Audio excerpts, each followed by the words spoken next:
11 রকমের রান্না।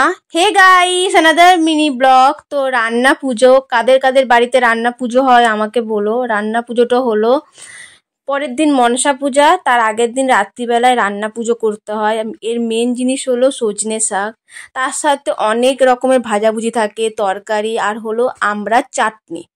তো সব সবজিগুলোকে ভালো করে কেটে ধুয়ে ভালো করে তুলে রেখে দিলাম। এরপরে রান্না বসবে, রান্না মাই করবে। আমি এগুলো কেটে দিলাম, ভালো করে ধুয়ে নিলাম। অনেক ধরনের সবজি ছিল, তারপরে ভালো করে ধুয়ে রেখে দিলাম। এই যে মা রান্না চাপিয়ে দিয়েছে। শাকটা যখন ভাজা হবে তখন মা কথা বলবে না, বাকি সব জিনিসগুলোই আমি মা দুজনে মিলে ভেজে নিলাম। এটা হলো তরকারি, এই যে সব কিছু রেডি হয়ে গেছে। ডাঁটার তরকারি, এটা হলো সজনে পাতার যে ডাঁটাগুলো, এই যে সব ভাজাভুজি, আর এই যে চাটনি আর ডাল।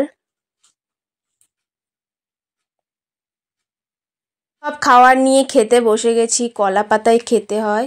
Thank you for watching, subscribe my channel, by.